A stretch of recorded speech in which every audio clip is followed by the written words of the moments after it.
Donc on va établir la motivation appropriée en 3 points. Le champ de refuge, le champ de bodhicitta et le but de la pratique. En particulier, ces 3 points, on va essayer d'évoquer le fait que on va essayer simplement essayer de vous focaliser sur les points qui sont si importants.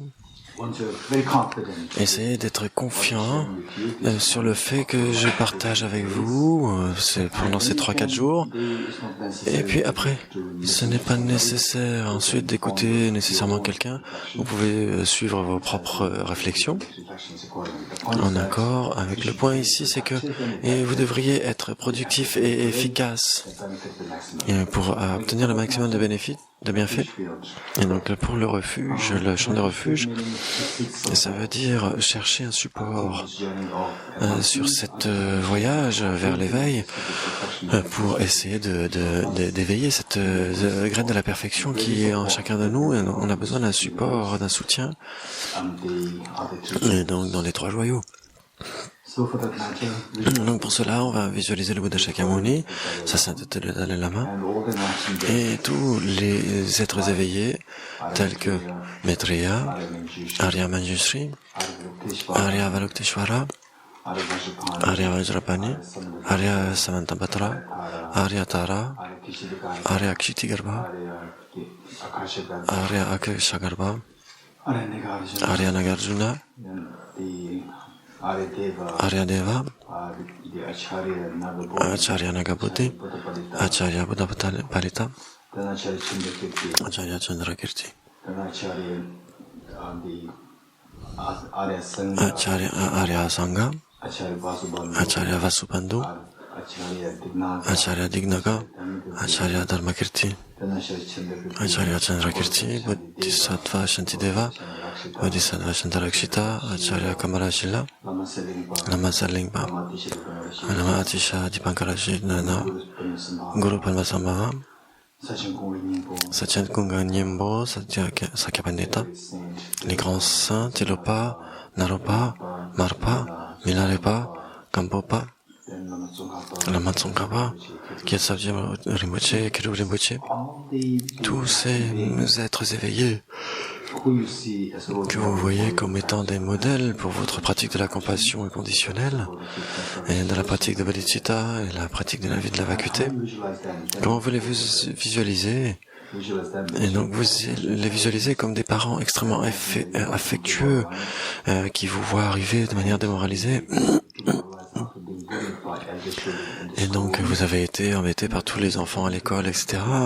Et eux, ils vous apportent tellement d'amour, d'affection et de soins.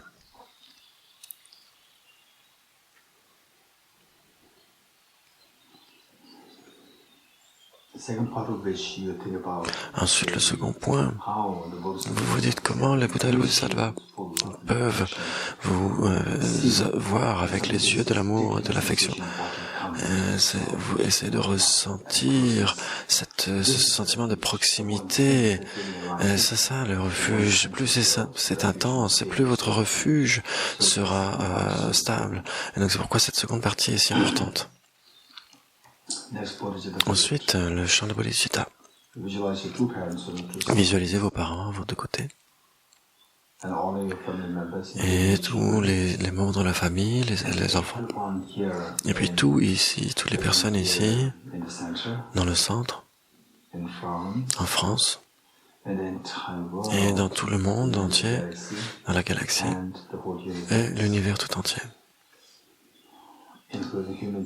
Les êtres humains, les animaux, les insectes, les esprits avides, les êtres des enfers, les devas, tous les êtres.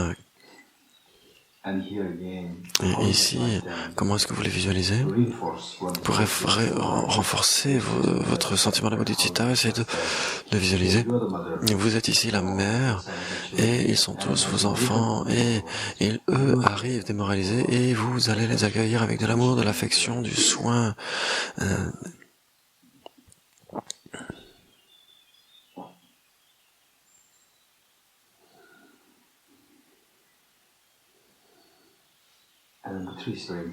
Et le numéro 3 est très important, c'est le but de la pratique. Le but de la pratique, c'est de éveiller cette graine de perfection qui se trouve en nous, d'éveiller cette nature de Bouddha qui réside en chacun de nous, et donc de cette véritable nature de l'esprit, la véritable nature de l'esprit qui puisse être manifeste dans la nature de l'absence de peur et du bonheur infini. Et donc, pourquoi est-ce qu'on ne peut pas les voir pour l'instant? C'est à cause des souillures mentales qui les recouvrent.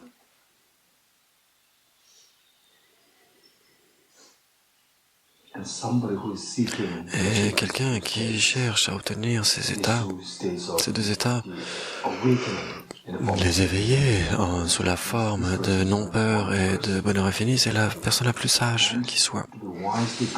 Donc, pour être bon de manière sage vis-à-vis de vous-même, pour être bon de manière sage, qu'est-ce que ça veut dire? Ça veut dire s'engager dans les pratiques pour faire en sorte que cette aspiration devienne vraie et ça soit accompli.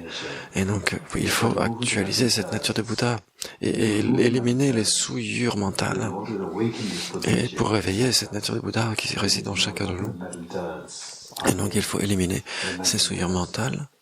Elles sont de deux sortes, grossières et subtiles. Les grossières, c'est les voiles afflictifs. Et donc c'est ce qui nous empêche d'obtenir le nirvana ou la non-peur. Et le plus subtil, c'est le voile cognitif qui empêche d'obtenir l'éveil omniscient ou le bonheur infini. Et donc ces afflictions, le grossière ou le voile afflictif, de type le karma contaminé, les afflictions et les graines actives de ces deux. Et ces trois sont liés avec l'ignorance qui saisit un soi. Et donc comment se débarrasser de cette ignorance qui saisit un soi? C'est d'allumer la sagesse de la vacuité, la sagesse qui voit la réalité telle qu'elle est. Et cela doit être supporté par la motivation du renoncement et de bodhicitta. Et donc enfin, pour éliminer le voile cognitif, c'est la même force contrecarrante qui est la sagesse de la vacuité, mais qui doit être beaucoup plus puissante grâce à la bodhicitta. Pardon, dans le premier, il n'y avait pas bodhicitta. Et donc là, c'est grâce à bodhicitta, la sagesse de la vacuité peut déraciner les empreintes subtiles. Et donc cela doit être fondé de toute façon sur le renoncement. Et donc c'est pourquoi nous avons besoin de la grande compassion aussi, et qui se fonde sur le renoncement.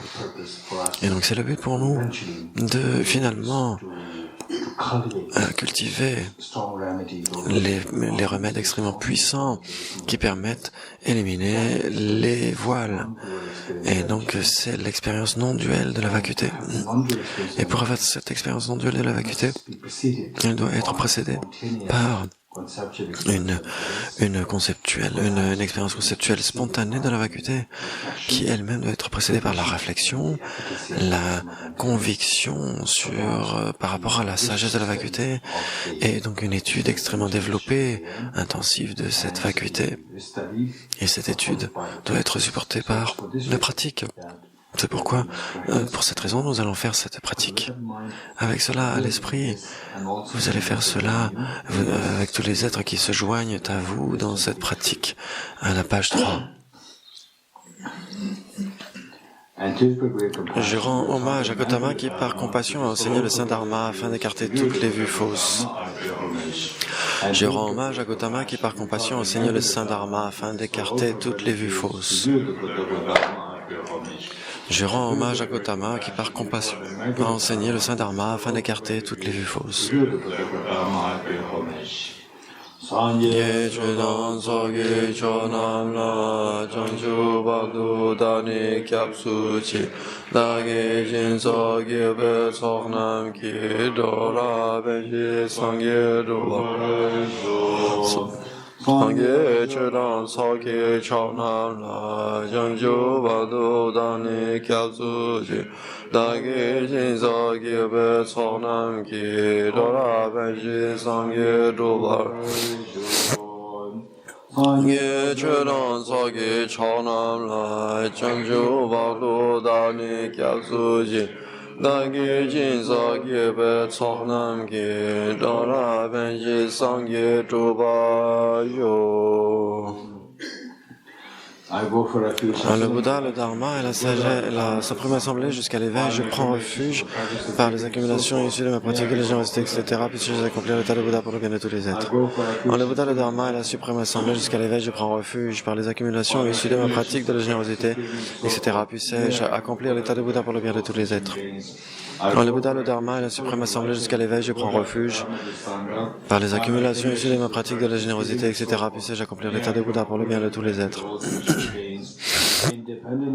Je me prosterne devant le parfait Bouddha suprême parmi tous les orateurs qui enseignent l'interdépendance selon laquelle il n'y a ni cessation, ni production, ni annihilation, ni permanence, ni venue, ni aller, ni différence, ni identité, l'auspicieux paix libre de réification.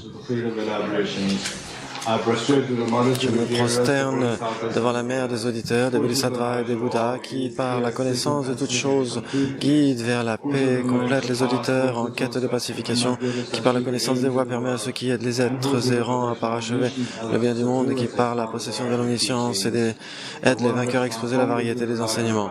Je me prosterne devant le maître, le Sugata, le protecteur, qui, motivé par l'altruisme, est devant nous une autorité valide en enseignement aux êtres. Je me prosterne devant le Bouddha qui a éliminé le filet des proliférations conceptuelles et qui est doté de corps divins, vastes et profonds, diffusant pour toujours de nobles raies de lumière. Inspiré par la sagesse et la compassion, aujourd'hui en la présence du Bouddha, je génère l'esprit d'éveil pour le bien de tous les êtres.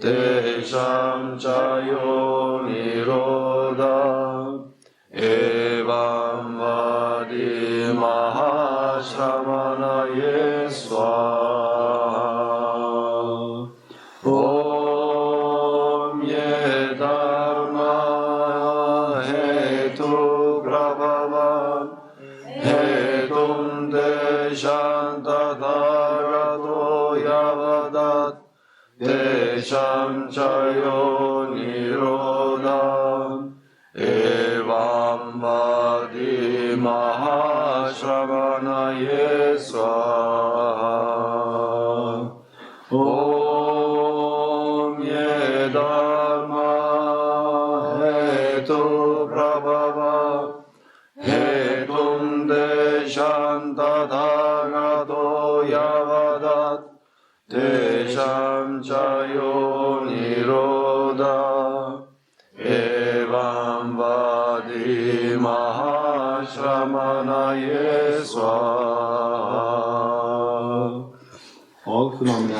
Tous ces phénomènes qui adviennent de causes, ces causes ont été enseignées par le Tathagata, de même que leur cessation. Ainsi parlait le grand renonçant. Profond, apaisé, libre d'élaboration, claire lumière et incomposé, tel est le Dharma semblable au nectar que j'ai découvert. N'ayant trouvé personne qui puisse comprendre cet enseignement, je me tirerai en silence de la forêt. Inconcevable et inexprimable, perfection de sagesse sans naissance ni cessation, de la nature de l'espace, objet de la sagesse individuelle, je me prosterne devant la mère des vainqueurs des trois temps.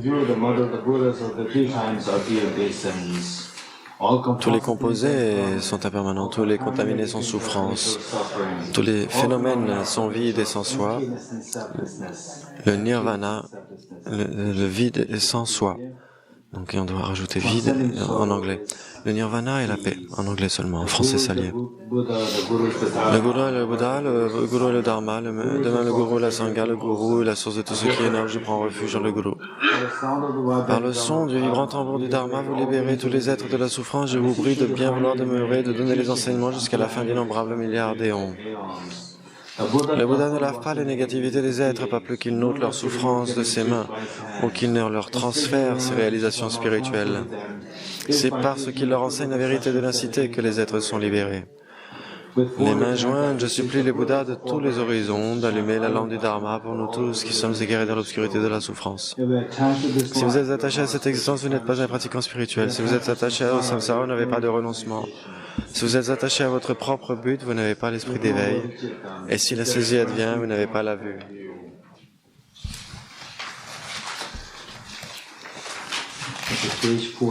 Page 14, la louange au Bouddha Shakyamuni.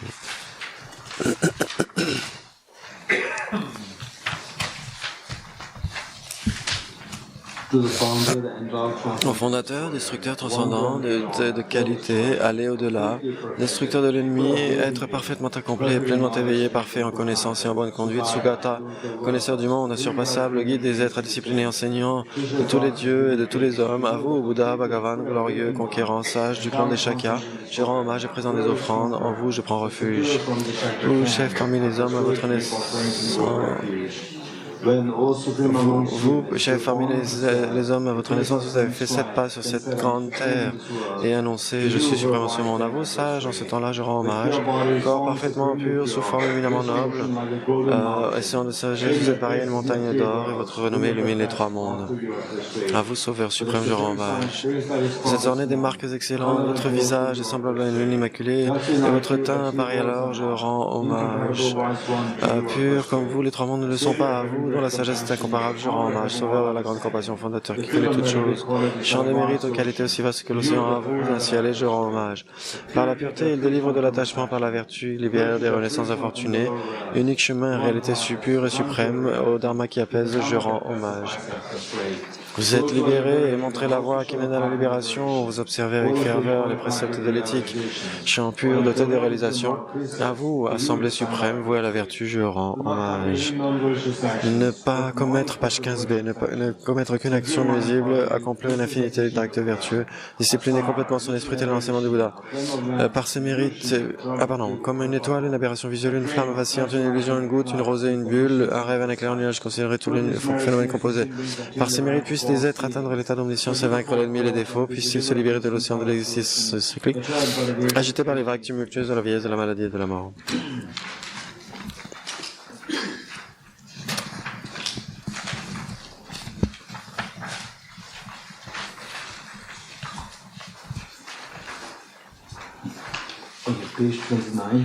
Page 29, le Sutra du cœur.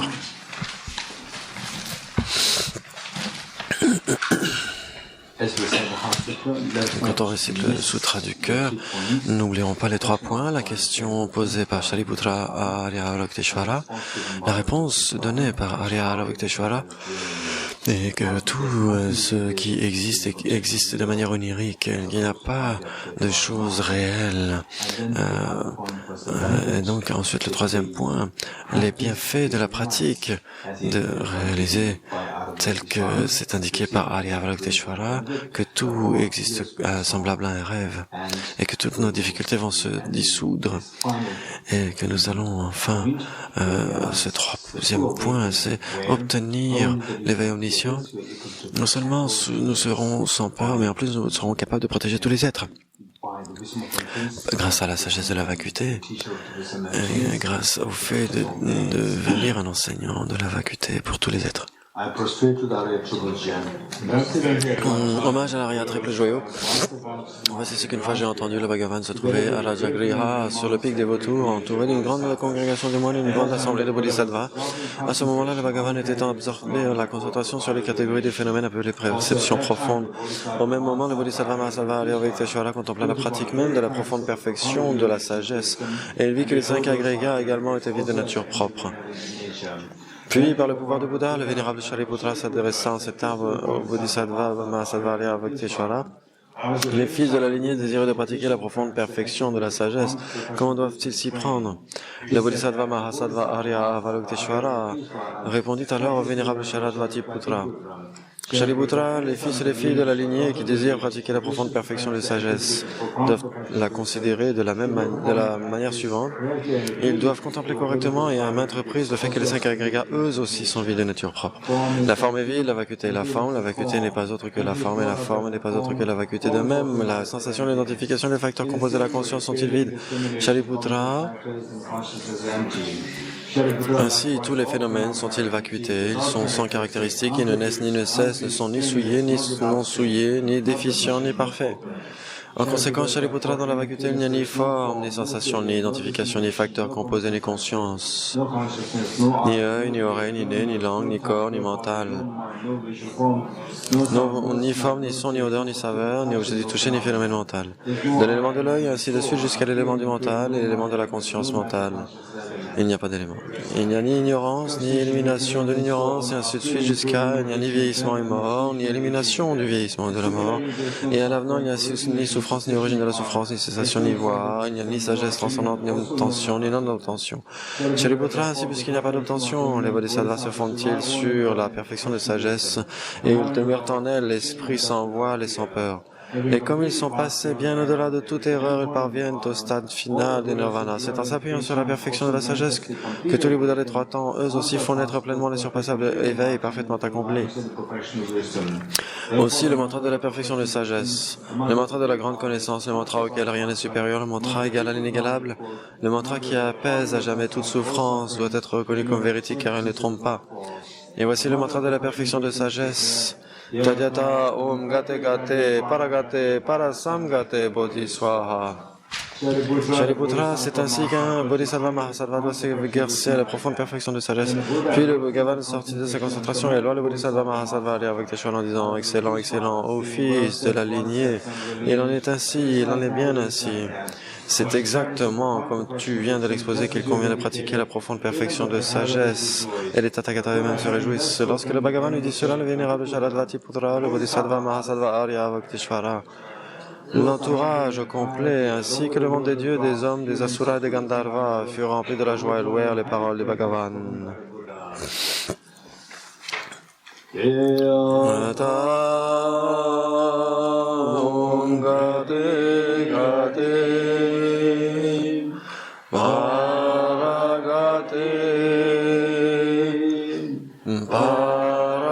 Parasamgate Bodhiswaha Tajada Om Gate Gate Paragate Parasamgate Bodhiswaha Tajada Om Gate Gate Paragate Parasamgate Bodhiswaha Tajada Om Gate Gate Paragate Parasamgate Bodhiswaha Tajada Om Gate Gate Paragate Parasamgate Bodhiswaha Tajada Om Gate Gate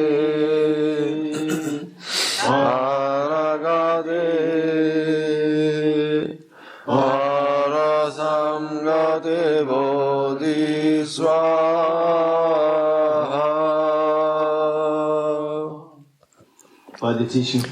Puisse toute maladie, possession, esprit, situation difficile, tendance négative, tout ce qui arrive dû au karma précédent, les conditions immédiates être éliminées. Et,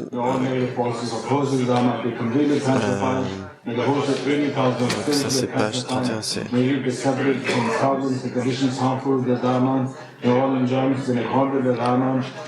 Puisse tous les plaisirs être en accord avec le dharma, puisse le bonheur parfait, tout ce qui est de bon augure régner ici et maintenant. Et donc là, ensuite, on a les 8 strophes de l'entraînement de l'esprit. Donc là, quand on a fait le Sutra du cœur, on a la dernière strophe en bas de la page 31b et celle qui est en bas de la page 31c. Donc les 8 strophes de l'entraînement de l'esprit, c'est pour éliminer les afflictions qui empêchent de développer la compassion. Et donc là, c'est pas éliminer notre confiance en soi, c'est pas une pratique de dénégation de soi, c'est pour éliminer et rabaisser notre égocentrique, notre égocentrisme. Et donc un véritable pratiquant du Dharma qui est sage, qui a une véritable confiance en soi et qui rabaisse l'ego, déterminé à obtenir le plus grand bienfait possible grâce à tous les êtres qui sont plus précieux que le joyau qui exauce les souhaits. Je les considérais comme les plus chers à tout instant. En compagnie d'autrui, je me considérerai toujours comme le plus bas de tous et du fond du cœur, je tiendrai les autres pour chers et suprêmes. Vigilant dès qu'une émotion perturbatrice s'élève dans mon esprit, mettant en danger les autres et moi-même, je l'affronterai et m'en détournerai sans tarder. Quand je vois des êtres naturels méchants accablés par de violentes négativités et d'intenses souffrances, je chérirai ces êtres chers comme si j'avais trouvé un précieux trésor.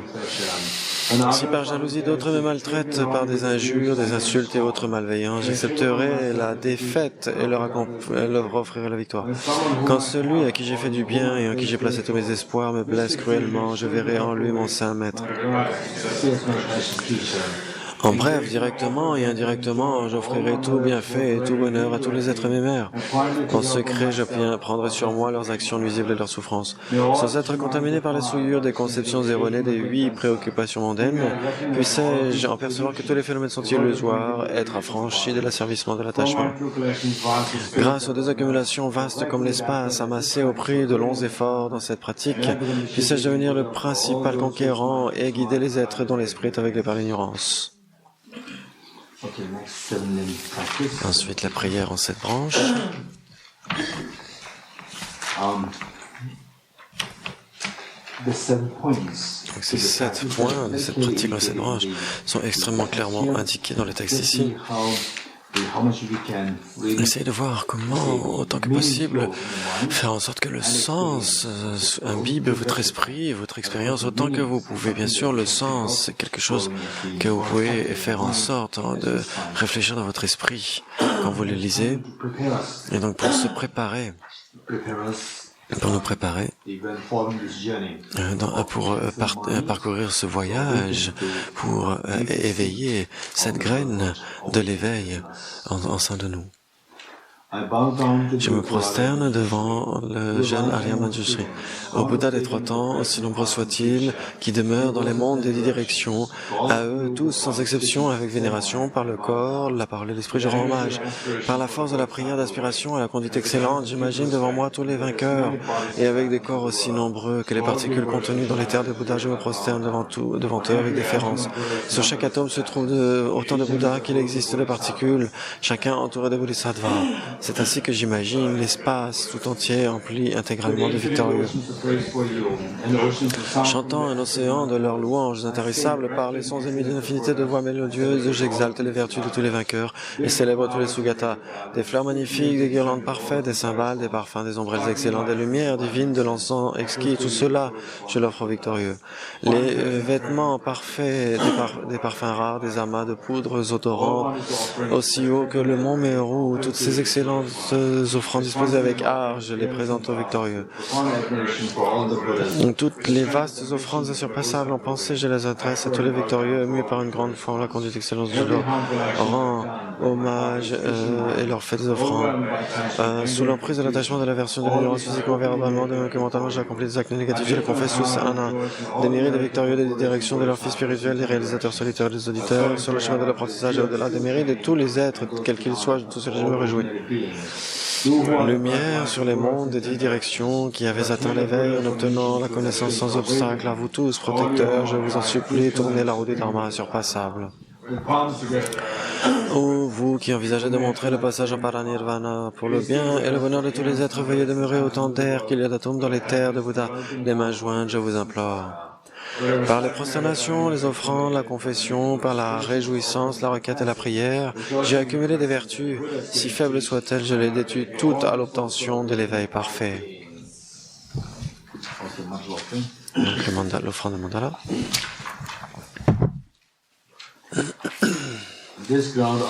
Cette terre, ointe de parfums, jonchée de fleurs, ornée du mont Meru, des 4 continents, du soleil et de la lune, je la visualise comme un chant de Bouddha et je l'offre. Puissent tous les êtres jouir de cette terre pure.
Puisse-je être béni afin que mon esprit se tourne vers le Dharma. Puisse-je être béni afin que ma pratique du Dharma soit sur la voie correcte. Puisse-je être béni afin que la voie soit libre de défauts. Puisse-je être béni afin que les défauts soient vus comme à la lumière de la sagesse supérieure.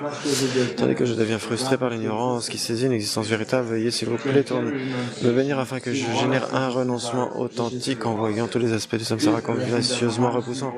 Veuillez s'il vous plaît me bénir afin que mon continuum mental déborde de précieuses bodhicitta qui consiste à chérir autrui plus que moi-même.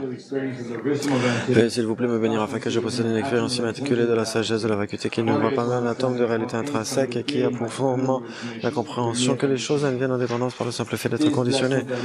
Veuillez s'il vous plaît me bénir afin que mon continuum mental déborde de la précieuse sagesse de félicité faculté non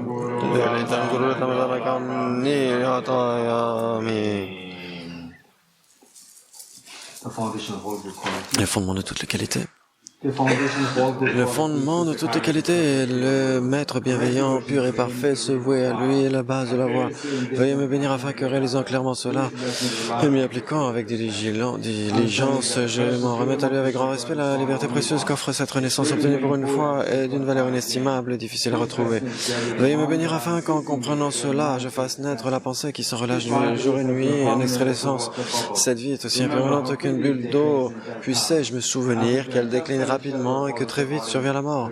Après la mort, de même que l'ombre suit le corps, les actions blanches et noires sont suivies de leurs effets. Veuillez me bénir afin que, fermement convaincu de cela, je veille toujours attentivement à abandonner toute négativité, si minime soit-elle, et à accomplir toute action vertueuse. La poursuite de plaisirs samsariques est la porte de toute souffrance, source d'insatisfaction. Ces plaisirs ne sont pas fiables. Veuillez me bénir afin qu'ayant une préconscience de ces désavantages, j'aspire intensément à la liberté de la libération. Suscité par cette pensée pure naissent l'attention, la vigilance et l'esprit consciencieux. Veuillez me bénir afin que je prenne à cœur l'observance des vœux de Pratimoksha, racine des enseignements. Tout comme je suis moi-même tombé dans l'océan du samsara, tous les êtres nommés y sont aussi tombés. Veuillez me bénir afin que je prenne conscience, m'exerce au suprême esprit et prenne la responsabilité de libérer les êtres transmigrants.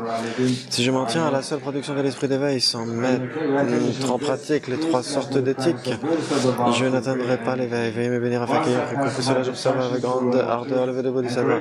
Veuillez me bénir afin qu'ayant apaisé les distractions vers les objets incorrects et analysé correctement le sens de la réalité, je fasse naître rapidement dans mon continuum mental la voie qui unit le calme mental et la vie profonde. Veuillez me bénir afin que, devenu un réceptacle pur par la pratique de la voie commune, je franchisse l'excellent guet des êtres fortunés, le suprême véhicule de base de cela. Dès lors, la base d'accomplissement des 2 types de réalisation est l'observance pure des vœux et engagements sacrés. Veuillez me bénir afin que, fermement convaincu de cela, je les protège même auprès de ma vie. Veuillez me bénir afin qu'ayant réalisé l'importance des 2 stades et l'essence du Vajrayana, je réalise les enseignements du Saint Maître en m'adonnant avec grande ardeur et sans relâche à la pratique des 4 sessions. Ainsi, puissent les maîtres qui montrent la noble voie, les amis spirituels qui la pratiquent de jouir d'une longue vie, veuillez me bénir afin que tous les obstacles intérieurs et extérieurs soient définitivement apaisés. Dans toutes mes existences, sans jamais être espéré des parfaits maîtres, puissais-je jouir de la splendeur du Dharma et par jouant les qualités des terres et des chemins, puissais-je rapidement atteindre l'état de Vajradhara. Et donc, on va réciter en tibétain la strophe qui suit. Et donc, on va essayer d'oublier un verset, en fait. Les 4 lignes, la strophe. La 3e est entrecrochée dans Mitsema, à la page 41b. Donc on va réciter ensemble simplement les 4.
Vous êtes Avalokiteshvara, un grand trésor de compassion sans objet, Manjushri tout-puissant, la sagesse immaculée, Vajrapani, destructeur de toutes les hordes de Mara. Son Karpa, fleuron des sages du pays des neiges, à vos pieds, Losam Charpa, j'adresse mes requêtes. Ensuite, la pratique principale, générer l'état d'esprit intégral. En tibétain, c'est Tamche Nejos qui Samkyepa. Et donc, on a les 4 points. On a la concentration d'un point, le renoncement, bodhicitta et la vue de la vacuité. Et donc, on a les vœux d'aspiration, de bodhicitta d'aspiration. Et donc, comme on l'a dit précédemment, les vœux de bodhisattva, certaines personnes vont tellement facilement prendre des initiations, des vœux, etc. Et d'autres sont trop, méticuleux.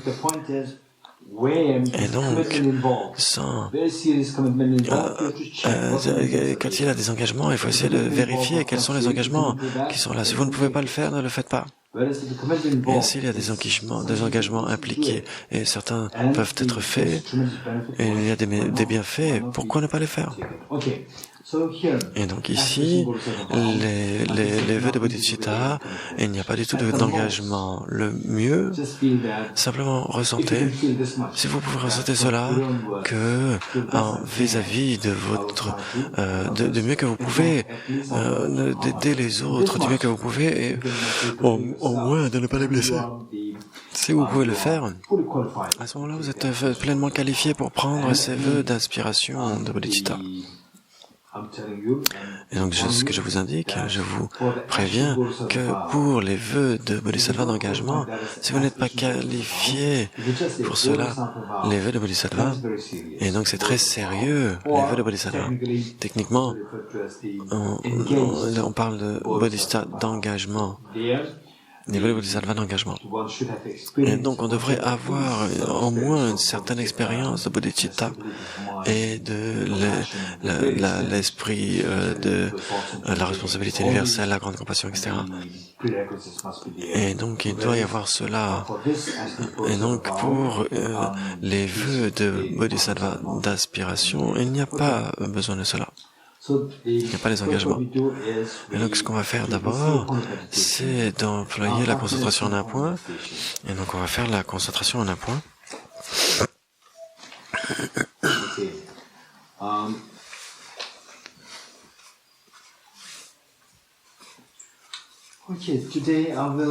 Aujourd'hui, pendant 2 jours, je vais donner des instructions. Et donc, après ces 2 jours, les instructions seront beaucoup, on les mettra de côté. Donc, pour les personnes qui sont nouvelles dans la pratique méditative, je vais vous suggérer de faire en sorte d'écouter correctement ces instructions aujourd'hui et demain, et parce qu'à partir d'après-demain, on ira directement dans la pratique méditative. Donc la méditation, il y a 2 types généralement. Il y a 2 types de méditation. Il y a la méditation analytique. La méditation analytique, c'est principalement pour aiguiser votre esprit et pour enrichir votre esprit avec plus de matériel sur lequel réfléchir. Et donc ce matériel pour vous permet de cultiver, développer vos réalisations mentales. Et donc ça, c'est la méditation analytique pour aiguiser votre esprit et pour acquérir plus de matériel, pour vous permettre de réfléchir, d'analyser et de grandir intérieurement. Et l'autre, c'est la méditation de concentration en un point. Ce qui est très populaire de nos jours, c'est la mindfulness, la pleine conscience. Et donc, principalement, cela relève de la concentration d'un point. Et donc, ce n'est pas nécessairement fait pour enrichir votre réflexion, mais c'est pour construire une stabilité de l'esprit. La stabilité peut vous permettre ensuite de grandir. Et donc la stabilité, dans quoi? La stabilité par rapport à la sagesse. Et donc c'est pourquoi la sagesse doit être cultivée séparément. Et la concentration d'un point doit être cultivée séparément aussi au début. Bien sûr, par la suite, à fur et à mesure qu'on grandit dans la pratique, les deux peuvent aller dans la main. Mais la sagesse, la méditation de sagesse sera ensuite renforcée par la stabilité. Mais initialement, on doit les faire de manière séparée. La sagesse de la vacuité doit être effectuée de manière séparée et la stabilité doit être effectuée séparément. Pour cela, la méditation en un point, ce qu'on va faire maintenant, il y a tellement de types différents. Donc, on ne va pas dire qu'il y en a une qui est correcte et les autres versions ne conviennent pas, etc. Ce n'est pas de ça qu'il s'agit. Ce n'est pas vrai. Il y a tellement de différentes versions, elles sont toutes correctes, du moment que cela vient d'une lignée authentique. C'est très important. Et du moment que les 4 points que nous avons évoqués sont intacts. Et donc pour la concentration d'un point, on doit garder à l'esprit 4 points. Donc le premier, c'est la posture corporelle. Le 2, c'est le point focal. Le 3, c'est analyser les obstacles à la méditation. Et le 4e point, c'est d'y remédier. Donc le premier, c'est la posture corporelle. Le premier, c'est si vous pouvez vous asseoir avec les jambes croisées, avec votre pied droit sur votre cuisse jaune et votre pied gauche sur votre cuisse droite. Si vous pouvez avoir cette posture, c'est bien. Surtout ceux d'entre vous qui n'ont pas de problème par rapport au dos, le squelette du dos ou les genoux. Si vous n'avez pas de problème par rapport à ça, vous pouvez essayer. Pour des périodes extensives de méditation, étendues de méditation, à ce moment-là, ça peut être utile. Si vous avez des problèmes de dos ou des problèmes de genoux, quels que soient les problèmes que vous ayez, à ce moment-là, ce n'est pas nécessaire. Ce n'est pas nécessaire. Votre corps ne va pas méditer, c'est votre esprit qui va méditer. Pour les personnes qui ont un corps, donc qui n'ont pas de problème du dos, etc., pour ces personnes, c'est assez étrange. Et donc, les problèmes si vous n'avez pas de difficultés, si vous ne vous asseyez pas les jambes croisées, c'est un problème. C'est étrange. Si, au contraire, vous avez des problèmes de dos, etc., problèmes de genoux, si vous ne vous asseyez pas de manière croisée, les jambes croisées, il n'y a pas de souci. Votre méditation ira correctement. Le point numéro 2. Et donc, une fois qu'on a le dos bien droit, tant que vous n'avez pas de problème de dos, tant que vous n'avez pas de problème physique, vous ne devriez pas vous adosser à un support. Et donc, si vous êtes sur une chaise, asseyez-vous droit. Vous pouvez vous asseoir sur une chaise, il n'y a pas de souci, mais essayez de rester droit sans vous affaisser. Votre corps ne devrait pas être rigide, mais plutôt devrait être souple. Donc souvent on a l'intention à faire en sorte que le corps soit trop rigide et trop ferme. Essayez de faire en sorte que votre esprit soit suffisamment souple, flexible. C'est si important. Si vous avez un problème de dos, si vous avez besoin de vous adosser, bien sûr, faites-le. Si vous n'avez pas de problème, essayez de faire en sorte de ne pas vous adosser, d'avoir un dos plutôt flexible. Ensuite, essayez d'abaisser légèrement votre tête. Ce n'est pas nécessaire, fondamental, mais pour le début, c'est très utile. Sinon, certains types de méditation, votre esprit, vos yeux vont simplement dans l'espace en face de vous avec les yeux ouverts. Et donc, c'est aussi un type de méditation. Et donc, ça vient après, mais pas pour l'instant. Dans certains cas, quand les objets à l'extérieur, quand on médite dans l'obscurité, c'est aussi une méditation, donc c'est une méditation extrêmement différente. Donc ici, on ne va pas le faire, ici on a une méditation pour construire une stabilité de l'esprit, et pour cela, on va légèrement pencher la tête vers l'avant. Et la chose la plus importante, c'est de ne pas fermer les yeux dès le départ, ça c'est le plus important. Surtout, quand vous faites la concentration d'un point, les yeux ne devraient pas être fermés. Pour la méditation analytique, vous pourriez, pour analyser, votre esprit est tellement actif déjà que vous pouvez fermer les yeux, il n'y a aucun danger de sombrer dans la léthargie.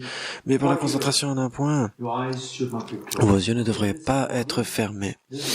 Ça c'est donc c'est pour permettre la concentration d'un point. Ensuite, quand vous avez une méditation, une expertise dans la méditation, quand vous avez la puissance de la méditation, la stabilité qui est là, l'expertise dans la méditation, vous pourriez avoir les yeux fermés, ça ne va pas faire de différence. Mais pour le début, Quand vous méditez, essayez d'avoir les yeux ouverts, c'est très important. Et les débutants, si vous méditez avec les yeux fermés, pourquoi c'est très dangereux? Je vais vous dire pourquoi. Et je ne vais pas... bien sûr, ensuite vous pourrez... Je ne vais pas l'expliquer, vous pourrez en discuter plus tard. Donc vos yeux vont aller plutôt vers le bas. Donc, vos yeux ne sont pas en train de méditer. C'est pas vos yeux qui méditent. C'est votre conscience mentale qui va méditer. Les yeux vont être à 45 degrés en bas et votre esprit va méditer sur l'objet qui va être employé. Donc votre conscience mentale va méditer. Ce ne va pas être vos yeux, votre conscience visuelle. En d'autres termes, votre conscience mentale sinon la conscience mentale va être l'esclave de votre conscience visuelle. Et donc on va apprendre comment séparer la conscience mentale de la conscience visuelle. La conscience visuelle va être dirigée plutôt vers le bas, mais c'est la conscience mentale qui va être activée. Et donc elle va être totalement différente de la conscience visuelle. C'est ce qu'on va essayer de faire. Et puis la langue devrait toucher le palais. Le bout de la langue va toucher le haut du palais pour éviter la salive, la déglutation, un excès de salive dans la bouche. Et puis le souffle devrait aller de manière naturelle et les deux mains devraient être comme Geshe-la est en train de montrer, forme un triangle et être posées sur le giron. Et donc ça c'est la posture corporelle. Et puis respirer de manière naturelle. Ensuite, le point général, c'est ce sur quoi on va méditer. Et donc on va employer des points simples et pourtant très efficaces. Un point très petit, un petit point blanc d'un millimètre entre le nez et la lèvre supérieure. Donc essayez de vous gratter cet endroit ici entre le nez et la lèvre supérieure et essayez de ressentir ce point ici. Vous le sentez? Qu'est-ce que vous ressentez? Ce n'est pas la conscience mentale, c'est la conscience... c'est la conscience mentale qui doit le ressentir. Quand vous dites oui, est-ce que je le ressens? C'est la conscience mentale qui le sent. C'est cette conscience mentale qui va le faire. Ce n'est pas votre conscience visuelle ou etc. Et donc, essayez d'ignorer ce qui se passe devant vos yeux. Donc vous allez vous focaliser sur le point blanc entre ce n'est pas vos yeux qui vont méditer, ce n'est pas votre conscience visuelle qui va méditer, c'est votre conscience mentale. Et donc quand vous sentez la sensation maintenant, c'est là où vous allez poser ce point blanc. Et donc pour la focalisation de l'esprit sur ce petit point blanc lumineux, vous allez inspirer, expirer, ensuite inspirer, expire. Ce sont deux cycles. Il va y avoir deux choses en même temps.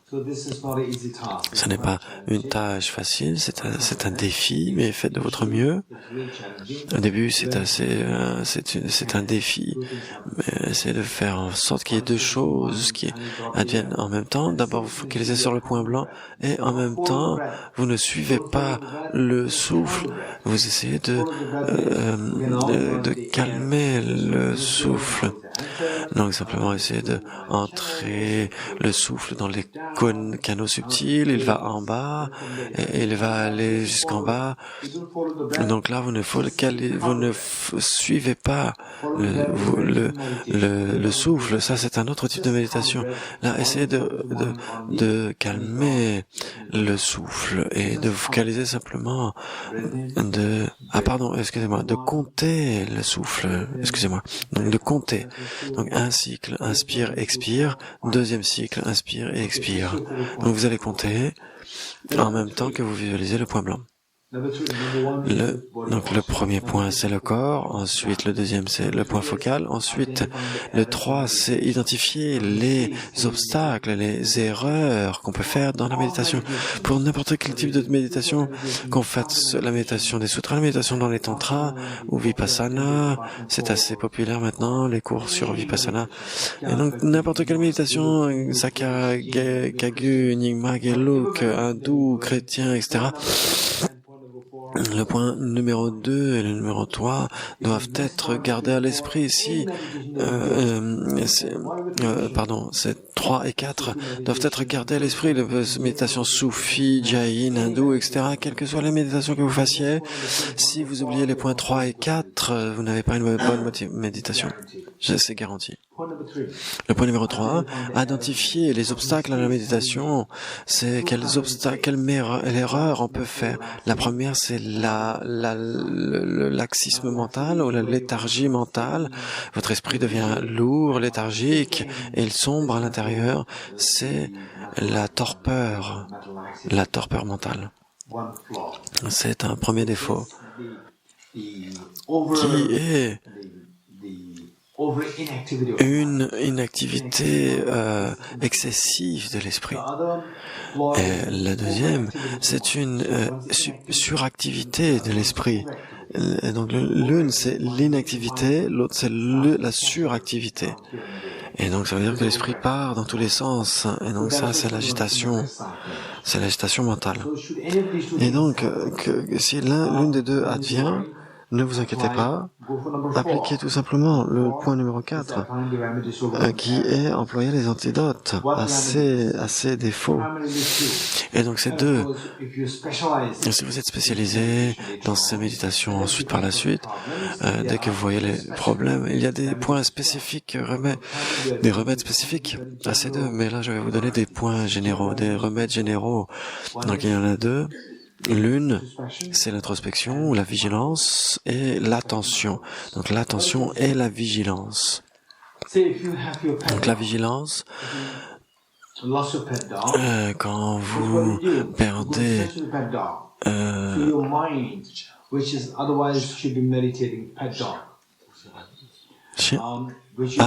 quand vous perdez votre chien. Et donc quand vous méditez, vous avez votre chien. Et vous avez perdu votre chien. Et donc votre esprit n'est pas du tout focalisé. Il part ailleurs. Il va chercher. Votre chien a disparu. Il n'est pas assis à la maison. Et donc c'est l'introspection ou la vigilance. Donc souvent on emploie le terme introspection, mais en français c'est plutôt vigilance. Et donc vous avez votre vigilance, vous l'avez trouvé, votre chien. Ensuite, le deuxième outil, c'est de prendre la laisse pour rapporter votre chien à la maison. Et donc, le fait de voir que votre chien est toujours là, vous avez l'attention qui est là, qui fait en sorte que votre chien est bien ici, est bien présent. Et donc, c'est pourquoi on emploie la vigilance et l'attention. Vous êtes d'accord? Donc là, on va faire cette méditation pendant 5 minutes.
Donc aujourd'hui,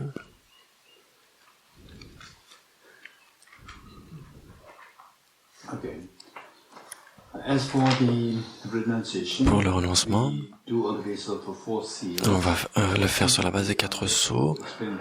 Donc les 4 sceaux doivent être encore expliqués. Je le ferai à partir de demain. Les 4 sceaux et le renoncement. Aujourd'hui,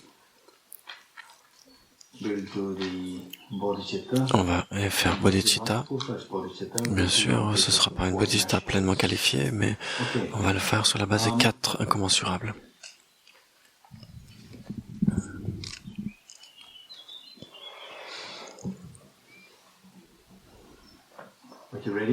Vous êtes prêts?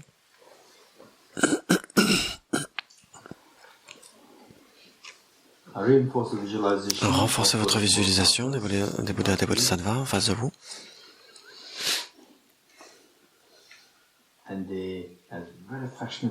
Et ils sont comme des parents extrêmement affectueux, tellement aimants.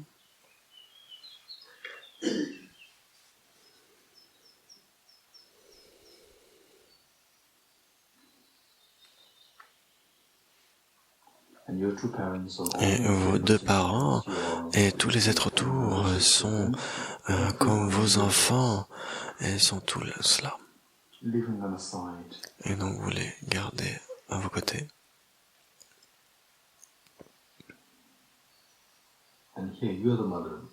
Et ici, là, vous êtes la maman et vous voyez tous ces enfants.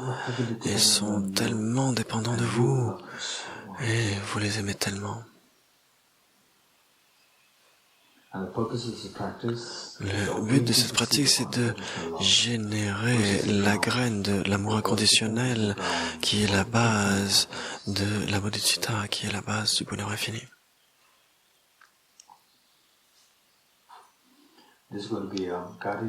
Ce sera une méditation guidée. Donc simplement suivez vos processus mentaux, conceptuels, sur la base des instructions. Et évitez de ruminer les expériences passées, évitez de projeter les événements à venir, essayez de vous préserver de l'engagement dans les consciences sensorielles, restez simplement dans la conscience mentale et faites de votre mieux pour générer une expérience au mieux que vous pouvez. Et donc d'abord l'amour infini. Comme ce serait bien si tous les êtres conscients étaient associés au bonheur et aux causes du bonheur.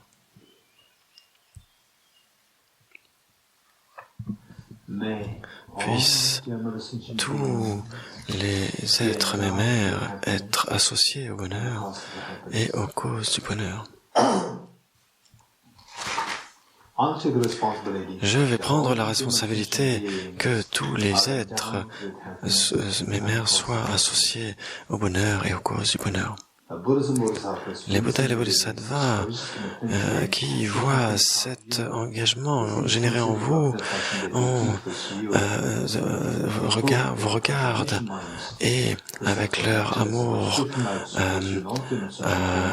envoient des nectars. Leur amour est visualisé sous la forme de nectar qui vous touche, vous et tous les êtres. Et donc génère le bonheur et les causes du bonheur en vous-même et en tous les êtres.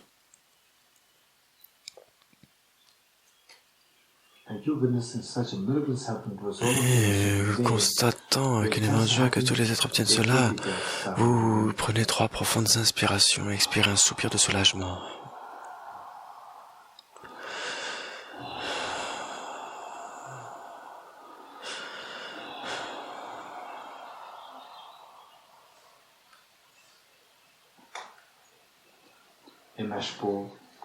Ensuite, la compassion incommensurable. Comme ce serait bon si tous les êtres étaient libres de la souffrance et des causes de la souffrance. Puissent tous les êtres qui sont mes mères échapper à la souffrance et aux causes de la souffrance. Je prends la responsabilité que tous les êtres qui sont mes mères échappent à la souffrance et aux causes de la souffrance.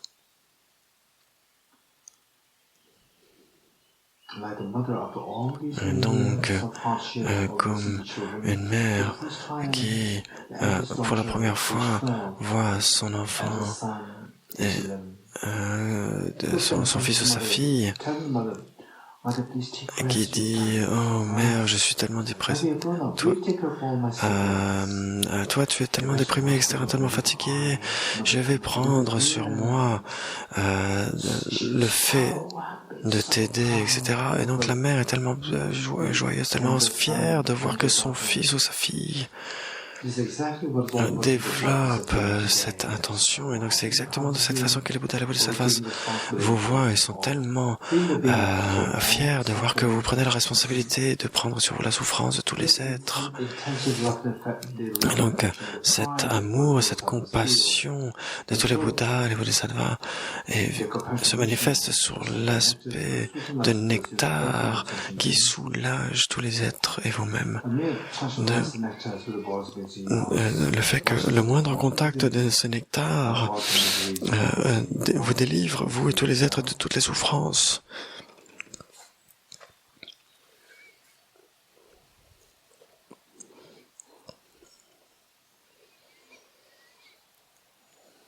Et donc vous voyez que tous les êtres et vous-même être libérés de toutes les souffrances, vous expirez 3 grands soupirs.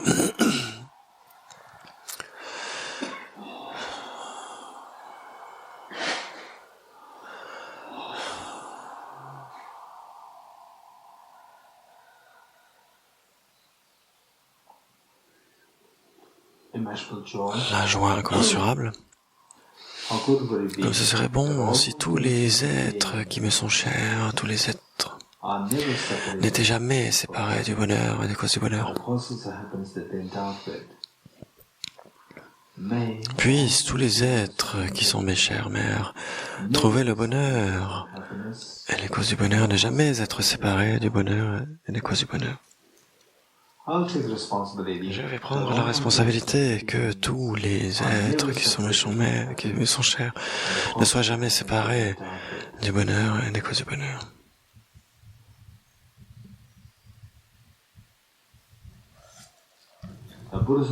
Les Bouddhas et les Bodhisattvas voient cet engagement si courageux en nous et sont de leur esprit omniscient et compatissant, voient des nectars qui, au moindre contact avec ce nectar, nous stabilisent notre bonheur et les causes du bonheur en nous et en tous les êtres.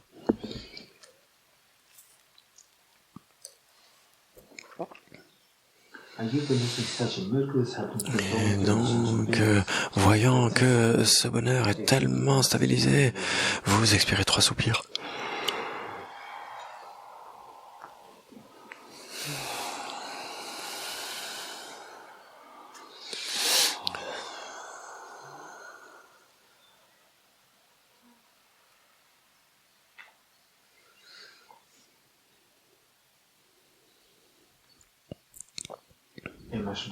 L'impartialité incommensurable.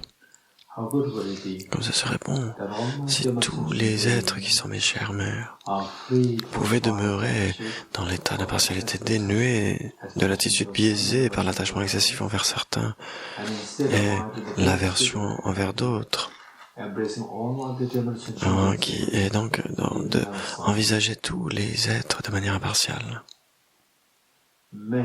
Puissent tous les êtres qui sont mes chères mères demeurer dans l'état d'impartialité dénué de l'attitude biaisée par l'attachement excessif envers certains et l'aversion envers d'autres. Je prends la responsabilité que tous les êtres qui sont mes chères mères demeure dans l'état d'impartialité, dénué de l'attitude biaisée par l'attachement excessif envers certains et l'aversion envers d'autres. Les gourous, Bouddha et Bodhisattvas sont tellement satisfaits de votre engagement qui voient que pour la première fois, leur enfant qui est jeune et qui prend la responsabilité, qui dit à sa mère, prends du repos, c'est moi qui vais agir à ta place, qui vais m'occuper de toi. Et la maman est tellement touchée à l'intérieur, profondément, et elle a des larmes aux yeux, elle est tellement joyeuse de voir son enfant prendre cette responsabilité de son propre bonheur.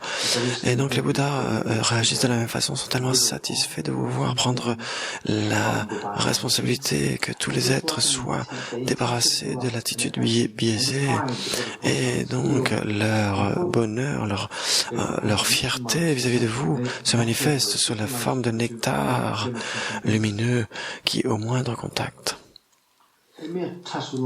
avec tous les êtres et vous-même, vous libère tous de cette attitude biaisée, de l'attachement excessif vis-à-vis de certains et de l'aversion vis-à-vis d'autres, et vous permettent tous, vous et tous les êtres, de demeurer dans l'impartialité incommensurable.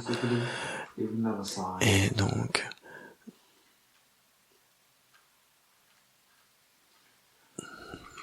vous expirez 3 soupirs. Et donc, vous et tous les êtres en nombre infini, vous êtes tellement satisfaits de voir que vous êtes tous dans l'impartialité, vous expirez 3 soupirs.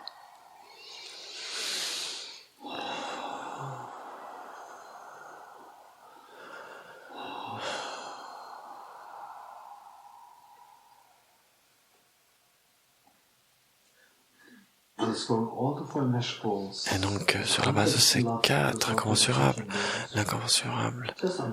amour, essayez de demeurer simplement dans l'amour inconditionnel pendant un moment. C'est la base pour vous de cultiver une expérience de profond, de l'esprit le plus merveilleux qui puisse exister dans l'univers, qui est l'esprit de Bodhisattva. Imaginez cet amour inconditionnel qui apparaît en vous vis-à-vis de chacun des êtres. Vous vous dites, moi, je suis là pour prendre soin de vous, pour vous libérer de vos peurs. Je veux prendre soin de vous. Et donc, tous les êtres qui me sont chers sont si heureux, se sentent tellement en sécurité. Ils se sentent tellement spéciaux à vos yeux.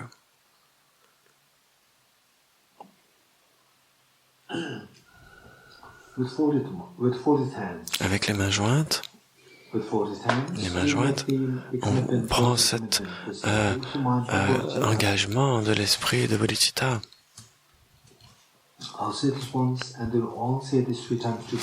Et donc on récite ensemble, puisse-je atteindre l'état de Bouddha pour le bien de tous les êtres qui sont mes chères mères. Puisse-je atteindre l'état de Bouddha pour le bien de tous les êtres qui sont mes chères mères. Puisse-je atteindre l'état de Bouddha pour le bien de tous les êtres qui sont mes chères mères. Puisse-je atteindre l'état de Bouddha pour le bien de tous les êtres qui sont mes chères mères.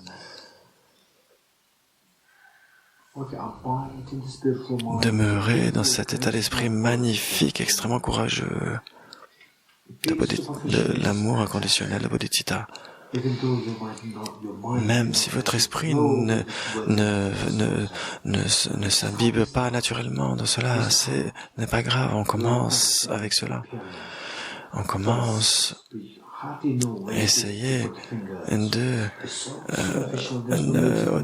au début c'est tellement superficiel, mais à la fin cela devient tellement naturel. Et donc c'est par ces pratiques uniquement, c'est grâce à cette pratique que finalement l'expérience finit par venir. Et donc, ce serait impossible de le faire sans cet entraînement, sans cette pratique à l'avenir. Et donc, c'est pourquoi ce qu'on est en train de faire, c'est une pratique tellement précieuse. Même si c'est superficiel, cela ne compte pas, ce n'est pas grave. Progressivement, cela deviendra une expérience authentique de bodhicitta.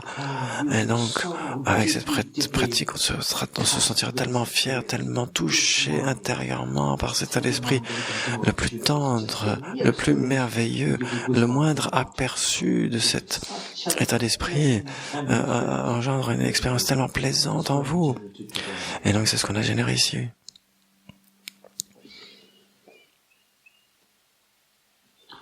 Donc,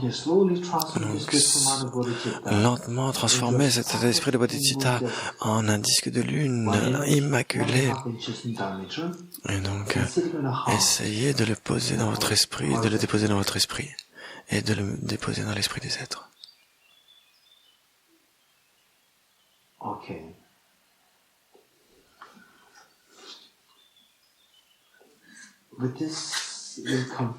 Et donc là, on arrive à la prière de dédicace, page 49. Page 49, donc c'est juste avant la page 51. Et donc on vient de prendre l'aspiration bodhicitta. À partir de demain, on prendra la bodhicitta d'aspiration. Là, c'est juste une base qu'on a essayé de faire sur la base des 4 sceaux. Et sur cette base, on essaiera de toucher la vacuité aussi. Et cela viendra à partir de demain. Demain matin, on prendra les vœux de bodhisattva d'aspiration. Prière de dédicace. J'ai dédié les mérites ainsi accumulés à la réalisation des activités, des prières, des Bouddhas, des Bodhisattvas des 3 temps et au maintien du Dharma, des écritures et de réalisation. Puissais-je, au cours de toutes mes existences, par la force de ces mérites, n'être jamais séparé des 4 cycles du Mahayana, et puissais-je accomplir toutes les étapes de la voie, le renoncement, Bodhicitta, la vie parfaite et les 2 phases. Par les 2 accumulations aussi vastes que l'espace que j'ai amassé du fait de m'être efforcé d'effectuer cette pratique pendant longtemps, puissais-je devenir un victorieux Bouddha qui guide tous ceux dont l'esprit de sagesse est aveuglé par l'ignorance. Ok. Donc là, on va prendre du temps pour expliquer. Je vais expliquer une strophe qu'on a vue précédemment, la page 5, qui est « Je me prosterne devant la mère de tous les Bouddhas, les auditeurs, les Bouddhas et les Bodhisattvas », qui se trouve page 4, en haut de la page 4. Donc cette strophe est extrêmement importante dans les universités monastiques. Les études, on étudie ces textes de Arya Maitreya, qui est connu comme l'ornement des réalisations claires, l'Abhisamayalankara. Ce texte est étudié au minimum 6-7 ans. Ce texte. Et donc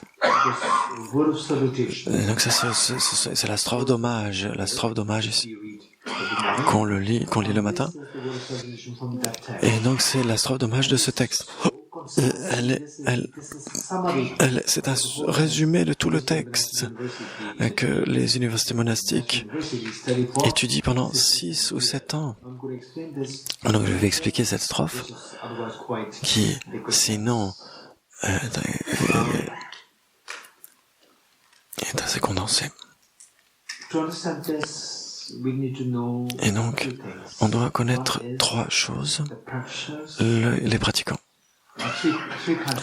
3 types de pratiquants, 3 aspirations, et 3 buts pour lesquels ces pratiquants ont ces 3 aspirations. Donc, les pratiquants, le but, les objectifs, et les 3 moyens, les 3 méthodes par lesquelles ces 3 pratiquants obtiennent ces 3 objectifs. Vous comprenez? Donc les 3 pratiquants, les 3 objectifs et les 3 méthodes qui mènent ces 3 types de pratiquants à ces 3 types d'objectifs. Donc quels sont ces 3 types de pratiquants? Le premier, ceux qui cherchent la libération individuelle. 2, les bodhisattvas. 3, les Bouddhas. Les 3 êtres. 1, ceux qui recherchent la libération individuelle. 2, les bodhisattvas. 3, les Bouddhas. Quels sont les trois objectifs de ces trois êtres? Ceux qui cherchent la libération individuelle. Donc, on doit savoir que ceux qui cherchent la libération individuelle, il y a deux types. Ceux qu'on appelle les Shravaka, ou les auditeurs, et les Pratyeka-Buddha, les Shravaka, et les Pratyeka-Buddha. Shravaka et Pratyeka-Buddha. La différence entre ces deux, c'est assez simple. D'une manière simple, les Pratyeka-Buddha sont plus intelligents, sont plus aiguisés, ont des facultés plus aiguës que les Shravaka.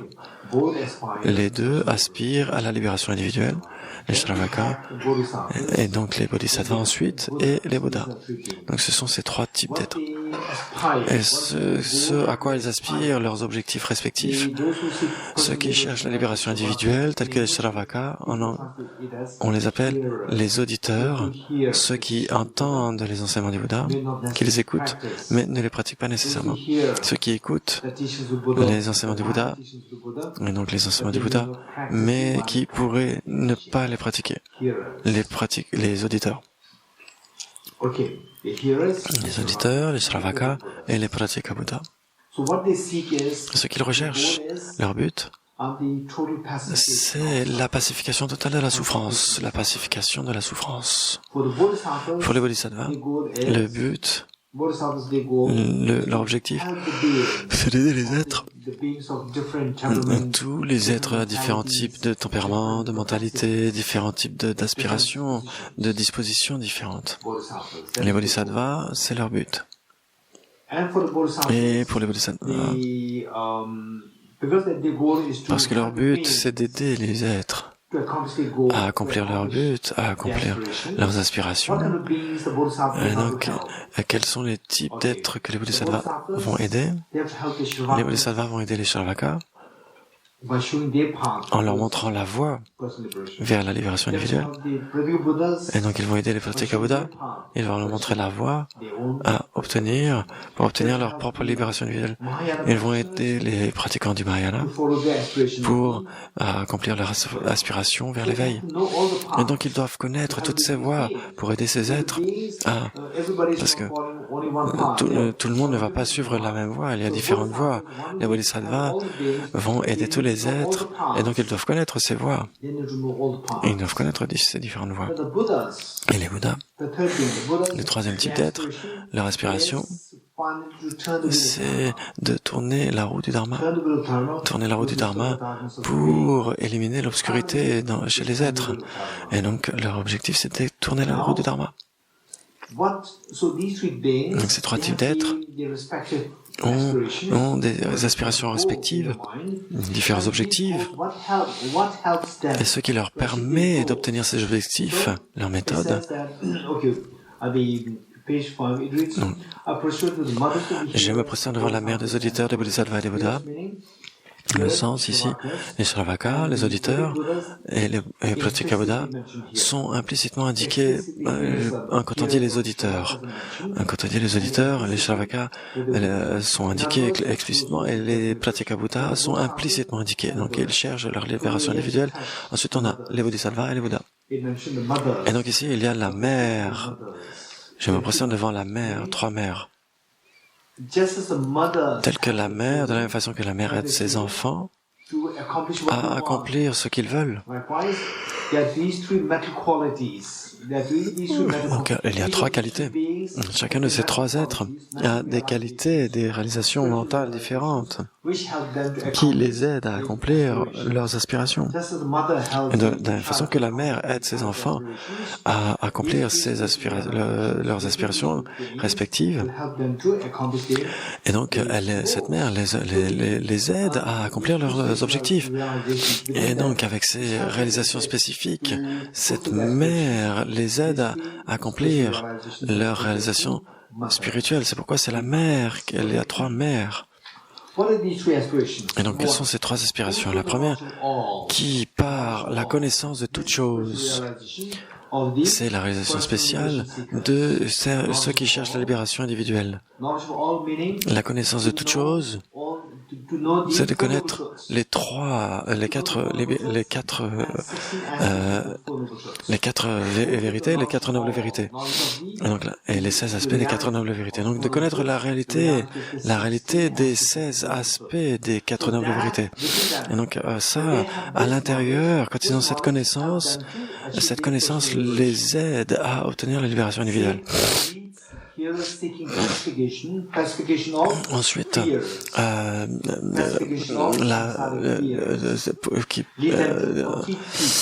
qui leur permet de pacifier la peur totalement. Et donc la seconde ligne guide vers la paix complète. Les auditeurs en quête de pacification. Et donc la mère, grâce à la connaissance de toutes choses, la connaissance de toutes choses, c'est la réalisation spirituelle au sein de ces Shravaka et des Pratika Buddha, et donc la réalisation spéciale qui... Et donc la réalisation spéciale qui connaît les quatre nobles vérités et les 16 aspects, les 16 caractéristiques des quatre nobles vérités. Et donc c'est ce qui leur permet d'obtenir leur but, la paix complète. La paix complète, c'est le nirvana. Et donc, ensuite, les bodhisattvas, qui, par la connaissance des voies, permet à ceux qui aident les êtres errants à parachever le bien du monde. Donc, ceux qui aident les êtres errants, c'est les bodhisattvas. Parachever le bien du monde, ça veut dire aider les êtres, tous les êtres. Tous les êtres. Quel est le but de tous les êtres? Ils ont différentes aspirations.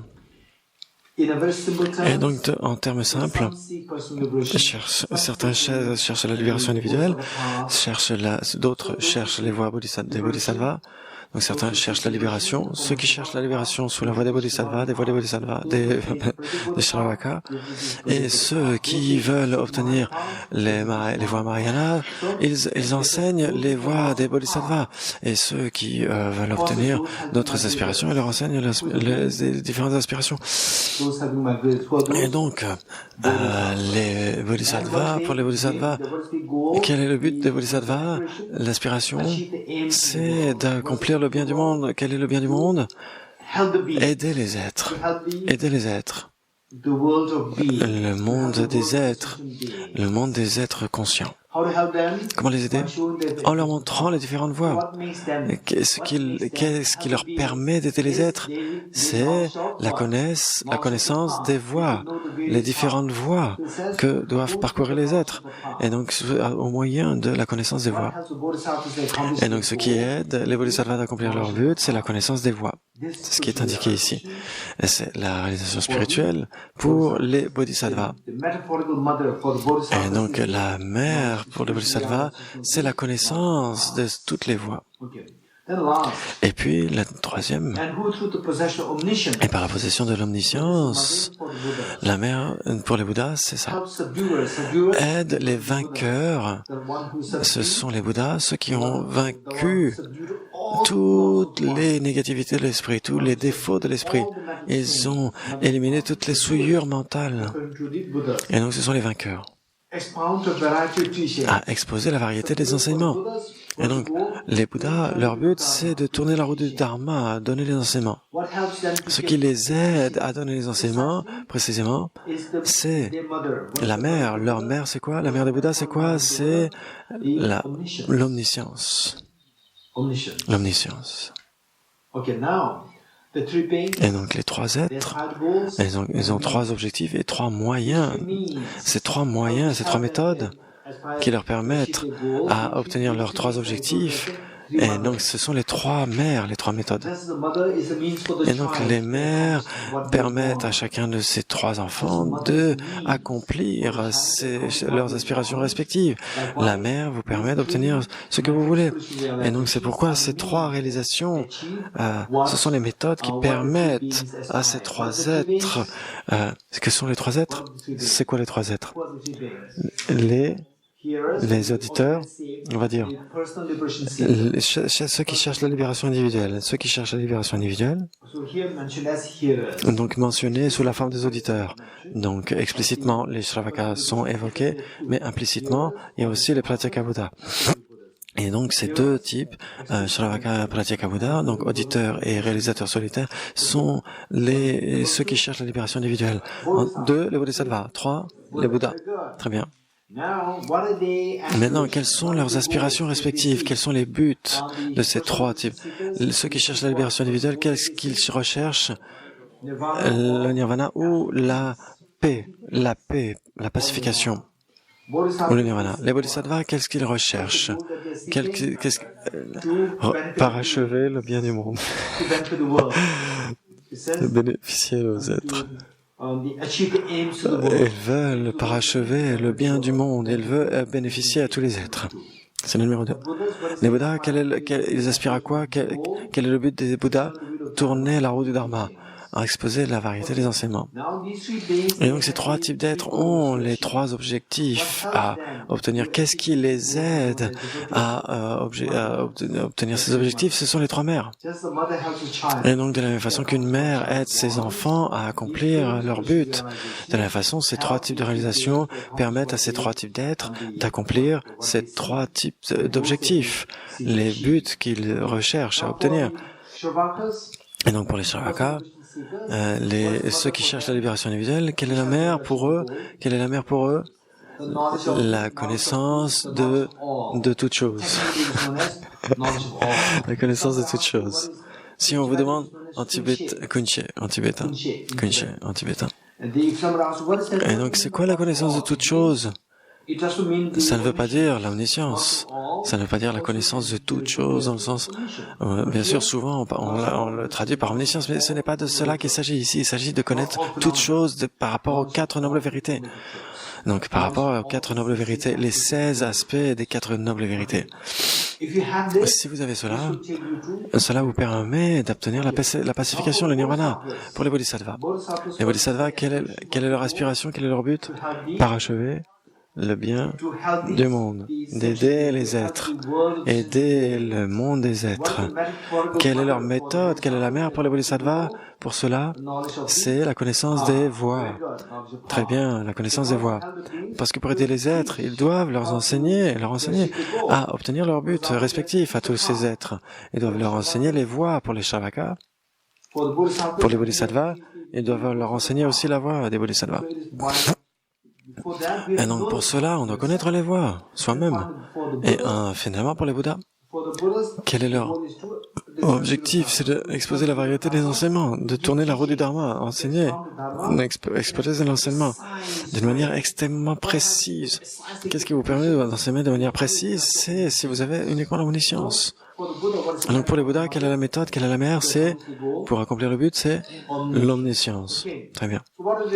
Et donc, les trois mères sont quoi? C'est quoi les trois mères? C'est la connaissance de toute chose, la connaissance des voies et l'omniscience, ou l'esprit omniscient. Vous comprenez? Les trois êtres, c'est quoi? Ceux qui cherchent la libération individuelle, les bodhisattvas et les Bouddhas. Quels sont les trois objectifs de ces trois?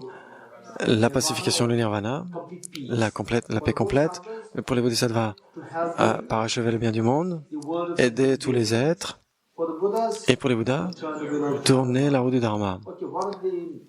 Et donc ces trois méthodes, que sont les trois méthodes, les trois mères, qui permettent ces trois êtres à accomplir leur but respectif? La connaissance, pour ceux qui cherchent la libération individuelle, quelle est la mère? C'est la connaissance de toute chose. Pour les bodhisattvas, la connaissance des voies. La connaissance des voies. Et pour les Bouddhas, c'est quoi? C'est l'esprit omniscient. Quoi? L'omniscience. Très bien. Et donc en 2 minutes, vous avez déjà compris. C'est super. C'est génial. Oui, Charles? Could you explain more a bit the 16 aspects of the Four Noble Truths? Très bien, donc ça va prendre une autre session complète. C'est très intéressant. Si vous voulez comprendre de manière très approfondie, l'année prochaine, on fera cela à Singapour. Et si tu ne peux pas venir, ne t'inquiète pas. Et tu pourras avoir les enregistrements. On aura les audios des 16 aspects en détail, en grand détail. Mais d'une manière simple, c'est assez facile.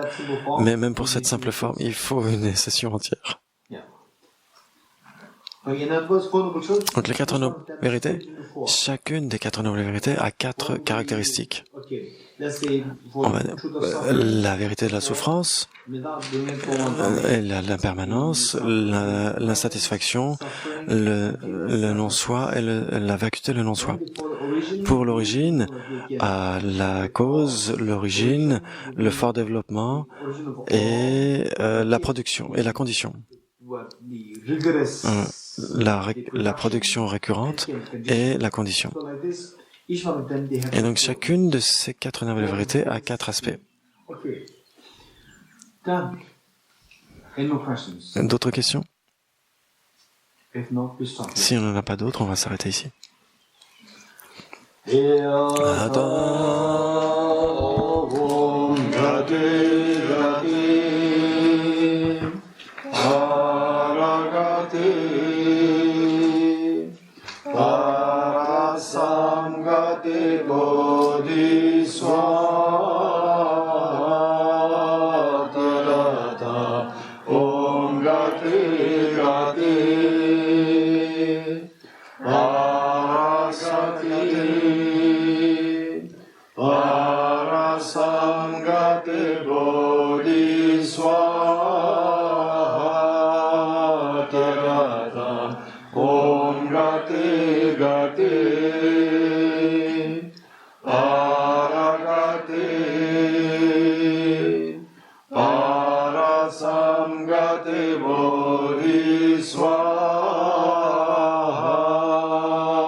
Donc les 3 mères qu'on a étudiées là, c'est le sujet principal du texte, de l'ornement de clair-réalisation, la Bisama Alamkara, que les universités monastiques étudient pendant 7 années de manière très rigoureuse, au cours de débats, de mémorisation, de discussions, de méditation, etc.